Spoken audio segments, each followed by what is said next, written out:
Sir sir ಒಂದು ನಿಮಿಷ sir ಒಂದು ನಿಮಿಷ ದಯಮಾಡಿ ಸರ್ ಬಿಲ್ ಮೇಲೆ ಮಾತಾಡೋದು ನಮಗೆ ಮಾತಾಡಕ್ ಬೇಡಂದ್ರೆ ನಾ ಕೂಡ್ತೀನಿ ಸರ್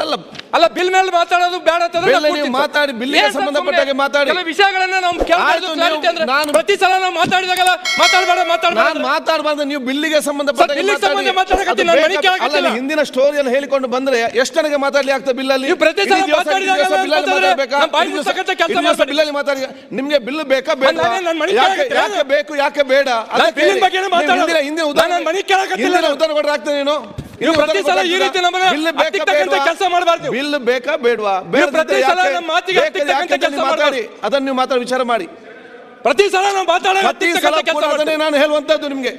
ಪ್ರತಿ ಸಲ ಅದನ್ನೇ ನಾನು ಹೇಳ್ತಾ ಇದ್ದೇನೆ ಪ್ರತಿ ಸಲ ನೀವು ನಾವು ಮಾತಾಡ್ತಕ್ಕಂಥ ಬೇಕಾ ಬೇಡವಾ ಅಧ್ಯಕ್ಷರೇ ಯಾವುದೇ ಒಂದು ಮಾತಾಡಬೇಕಾದ್ರೆ ಒಂದು ಸ್ವಲ್ಪ ಆಚೆ ತಗೊಳ್ಬೇಕಾಗ್ತದೆ ಈ ರೀತಿ ನೀವು ಮಾತಾಡಿಕೊಂಡು ಹೇಗೆ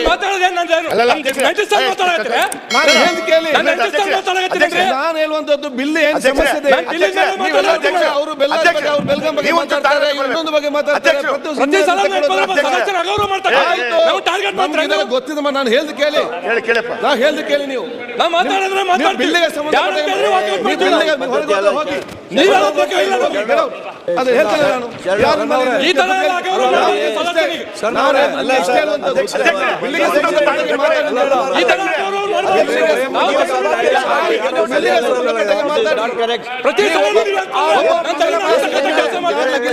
ಸಂಬಂಧಪಟ್ಟ ಮಾತಾಡಿ ಬಿಲ್ಲಿಗೆ ಸಂಬಂಧಪಟ್ಟ ಮಾತಾಡಿ ಮಾನ್ಯ ಮಂತ್ರಿಗಳೇ ಅರಿವು ಮಾಡ್ತೀನಿ ಮಾನ್ಯ ಕಾನೂನು ಸಚಿವರಿಗೆ ಹೇಳ್ತೀನಿ ಸರ್ ನಾವು ಏನ್ ಮಾತಾಡ್ತಾ ಇದ್ದೀವಿ ಅಧ್ಯಕ್ಷರೇ ಸರ್ ಅದು ಮಾತಾಡಿದ್ದು ಅದು ಮಾತಾಡಿದ್ದು ಸರಿ ಇತ್ತು ನೀವು ಆದ್ರೆ ಈಗ ಅದಾದ್ಮೇಲೆ ಈಗ ಏನ್ ಮಾತಾಡಕ್ಕೆ ಧಾರ್ಮಿಕ ಕ್ಷೇತ್ರದಾಗ ಈ ಸದನದಲ್ಲಿ ಶ್ರೇಷ್ಠ ಸಂಸದೀಯ ಪಟು ಆಗಬೇಕಾದವ್ರು ನೀವೆಲ್ಲ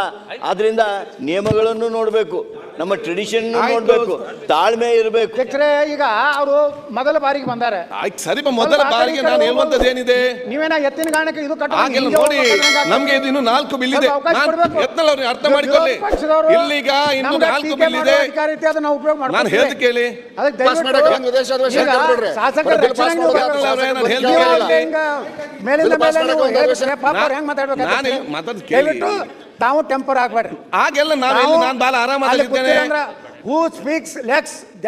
ಹೂ ಇಸ್ ಸ್ಪೀಕ್ ಲೆಕ್ಸ್ ಅಂದ್ರೆ ಯಾರು ಕಡಿಮೆ ಮಾತಾಡ್ತಾರೆ ಅವ್ರು ಸ್ಪೀಕರ್ ಸರಿ ಈಗ ನೀವು ಪ್ರತಿಯೊಂದಕ್ಕ ಓಕೆ ಮುಗಿಸಿ ಓಕೆ ಮುಗಿಸಿ ಅನ್ಕೋತ ಕೂತ್ರೆ ನಮ್ಮಲ್ಲಿ ಏನು ಹೇಳ್ಬೇಕಾಗಿರ್ತಲ್ಲ ಆ ಭಾವನೆಗಳಿಗೆ ಈಗ ಇಲ್ಲಿ ಈಗ ಪ್ರಥಮ ಬಿಲ್ ಮಾತ್ರ ಬಂದಿದೆ ಇನ್ನು 4 ಬಿಲ್ ಬರ್ಲಿಕ್ಕಿದೆ ಇದನ್ನ 4-5 ಜನ ಮಾತಾಡಿದ್ದಾರೆ ಈಗಾಗಲೇ ಒಂದು ಬಿಲ್ಲಿಗೆ ಇಷ್ಟು ಜನ ಕೂಡ ಮಾತಾಡಿದ ಅಂತ ಎಲ್ಲಿ ಇರುವುದಿಲ್ಲ 2-3 ಜನ ಮಾತಾಡಿ ಮತ್ತೆ ನೇರವಾಗಿ ತರ್ತಾರೆ ಅದು ಕೂಡ ಫಸ್ಟ್ ಟೈಮ್ ಇರಲಿ ಇನ್ನೊಬ್ರು ಇರಲಿ ಅಂತ ನಾವು ಇವತ್ತು ಮಾತಾಡೋ ಅವಕಾಶ ಮಾಡಿ ಕೊಡ್ತಾ ಇದ್ದೇವೆ ನೀವು ಹೆಚ್ಚು ಸಮಯ ಕೊಟ್ಬಿಡ್ತೀರಾ ಟೈಮ್ ಲಿಮಿಟ್ ಮಾಡಿ ಸರ್ ಒಬ್ಬ ಸದಸ್ಯನಿಗೆ 2 ನಿಮಿಷ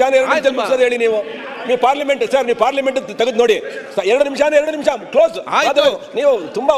ಬೇಕಾದವರಿಗೆ 1 ಗಂಟೆ ಕ್ವಶನ್ ಅವರ್ ತಪ್ಪು ಸರ್ ಅದು ನೀವು ನಿಮ್ಮ ತಪ್ಪಿದು ಆಯ್ತು ಬಿಡ ಸರಿಪಡಿ ಅದು ವಿಷಯ ಕೂತ್ಕೊಳ್ಳಿ ಚನ್ನಬಸವ ಮಾತಾಡಿ ಮಾನ್ಯ ಅಧ್ಯಕ್ಷರೇ ನಾನು ಬಾಲ ಎಲ್ಲರಿಗೂ ಸಹ ಹೇಳೋದಿಷ್ಟೇ ಯಾಕಂದ್ರೆ ಈಗಾಗಲೇ ನಿಮ್ಗೆ ಬಿಲ್ ಬೇಕಲ್ಲಿ ಚನ್ನಬಸವ ಅವರೇ ಬಿಲ್ ಬೇಕಾ ಬೇಡವಾ ಬೇಡದಿದೆ ಹೇಗೆ ಅಂತ ಅದನ್ನ ಆ ಸೀಮಿತ ನೀವು ಯಾಕೆ ನಿಲ್ತೀರಿ ನೀವೆಲ್ಲ ಯಾಕೆ ನಿಲ್ತೀರಿ ತಮ್ಮ ಬಗ್ಗೆ ಅಪಾರ ಗೌರವ ಇದೆ ಎಲ್ಲರಿಗೂ ಗೌರವ ಇದೆ ಅಲ್ಲ ಬೇಗ ಸತ್ಯಕ್ಕೆ ಬಂದು ಮಾತಾಡಿ ನಾನು ಎಲ್ಲ ಸದಸ್ಯರು ನೇಮರಾಜ್ ಚನ್ನಬಸವ ನಾನು ಎಲ್ಲರಿಗೆ ಮತ್ತೆ ಹೇಳುದಿಷ್ಟೇ ಬಿಲ್ಲಿಗೆ ಸಂಬಂಧಪಟ್ಟಾಗೆ 1 ನಿಮಿಷ ಬಿಲ್ಲಿಗೆ ಸಂಬಂಧಪಟ್ಟಾಗಿ ಮಾತಾಡಿ ಒಂದು ವಿಚಾರ ನಮಗೆ ಹೇಳಿಕೆ ಬಹಳಷ್ಟು ಇರ್ಬೋದು ಇಲ್ಲ ಅಂತ ಅಲ್ಲ ಆದರೆ ಇಲ್ಲಿ ಸಮಯಬಾದ ವಿಚಾರ ಇದೆ ನಾನೀಗ ಸುರೇಶ್ ಮಾತಾಡಿ ಹೇಳಿದೆ ನಿಮಗೆ ಬಿಲ್ ಬೇಕಾ ಬೇಡವಾ ಯಾಕೆ ಬೇಡ ಪೂಂಜವ್ರು ಮಾತಾಡಿದ್ರು ಆಗ ಯಾರಾದರೂ ಕೂಡ ಆ ಲಿಮಿಟೆಡ್ ಆಗಿದೆ ನಮಗೆ ಹೇಳಲಿಕ್ಕೆ ಬಹಳಷ್ಟು ಉದಾಹರಣೆ ಕೊಡ್ಲಿಕ್ಕಿದೆ ಅದು ಇಲ್ಲಿ ಎಲ್ಲ ಕೂತ್ಕೊಳ್ಲಿಕ್ಕೆ ಆಗ್ತದಾ ಯಾಕೆ ಬೇಕು ಬೇಡ ಏನು ಪಾಯಿಂಟ್ ಏನು ಮಿಸ್ಟೇಕ್ ಇದೆ ಪ್ರತಿಪಕ್ಷ ನಾಯಕರು ಮಾತಾಡಿದ್ರು ಇನ್ನೊಬ್ಬರು ಎಷ್ಟೊತ್ತು ಮಾತಾಡಿದ್ರು ಏನು ಬೇಕಷ್ಟಕ್ಕೆ ಸೀಮಿತವಾಗಿರಿ ಆ ಕೆಲಸ ಮಾಡಿ ಇಲ್ಲ ಮನೆ ಅಧ್ಯಕ್ಷರೇ ಒಂದು ವಿಷಯ ಏನಂತಂದರೆ ಸ್ವಲ್ಪ ನಾವು ರಾಜಕೀಯ ಕಾರ್ಯಕ್ರಮಗಳನ್ನು ಮಾಡುವ ಸಂದರ್ಭದಲ್ಲಿ ಮಾನ್ಯ ಗೃಹ ಮಂತ್ರಿಗಳಿರ್ಬೋದು ವಿರೋಧ ಪಕ್ಷ ನಾಯಕರಿರ್ಬೋದು ಕೇಂದ್ರ ಸಚಿವರಿರ್ಬೋದು ಪ್ರಧಾನಮಂತ್ರಿಗಳು ಬರ್ತಾರೆ ಮುಖ್ಯಮಂತ್ರಿಗಳು ಬರ್ತಾರೆ ಒಂದು ದಿನ ಮುಂಚಿತವಾಗಿ ಕಾರ್ಯಕ್ರಮಗಳನ್ನು ಆಯೋಜನೆ ಮಾಡಬೇಕು ಇದಕ್ಕೆ ಒಂದು ಸ್ವಲ್ಪ ರಿಸ್ಟ್ರಿಕ್ಷನ್ ಕೊಡಬೇಕೆಂಬುದು ಒಂದು ಸರ್ ಎರಡನೇದೇನಂದ್ರೆ ಇಲ್ಲಿ ಕಾಯ್ದೆ ಮಾಡಿರ್ತಕ್ಕಂಥದ್ದು ಸ್ವಲ್ಪ ನಮ್ಮ ಭಾಗದಾಗ ಉತ್ತರ ಕರ್ನಾಟಕದಾಗ ಜಾತ್ರೆ ಮತ್ತೊಂದು ಕಾರ್ಯಕ್ರಮಗಳು ಪ್ರತಿ 15 ದಿನಕ್ಕೊಮ್ಮೆ ತಿಂಗಳಿಗೊಮ್ಮೆ ಕಾರ್ಯಕ್ರಮಗಳು ನಡೀತಾವೆ ಹಾಗಾಗಿ ಇದರಿಂದ ಏನಪ್ಪ ಅಂದ್ರೆ ಈ ಕಾಯ್ದೆಲಿಂದ ಧಾರ್ಮಿಕ ಕಾರ್ಯಕ್ರಮಗಳನ್ನು ಕಾಯ್ದೆಲಿಂದ ತೆಗಿಬೇಕು ಎಂಬುದು ಎರಡನೇದು ಸರ್. ಮೂರನೇದು ಏನಾಗಿದೆ ಅಧ್ಯಕ್ಷರೇ, ನಮ್ಮಲ್ಲಿ ಅಗ್ನಿಶಾಮಕ ದಳದ್ದು ಪರ್ಮಿಷನ್ ತಗೋಬೇಕಂತ ಇಲ್ಲಿ ಕಾಯ್ದೆಯಲ್ಲಿ ಬಂದಿರ್ತಕ್ಕಂಥದ್ದು. ಇದರಲ್ಲಿ ಪೂರಕವಾಗಿ ಒಂದು ಸರ್ಕಾರಕ್ಕೆ ಮನವಿ ಮಾಡ್ತಕ್ಕಂಥದ್ದು, ಎಲ್ಲ ತಾಲೂಕಲ್ಲಿ ಅಗ್ನಿಶಾಮಕಗಳು ಇಲ್ಲ, ಅದಕ್ಕೂ ಏನಪ್ಪ ಅಂತಂದ್ರೆ ಇದನ್ನ ಮಾಡ್ತಕ್ಕಂಥ ವ್ಯವಸ್ಥೆ ಆಗಬೇಕೆಂಬುದು ನನ್ನ ಒಂದು ಮನವಿ. ಚನ್ನಬಸಪ್ಪ ಅಧ್ಯಕ್ಷರೇ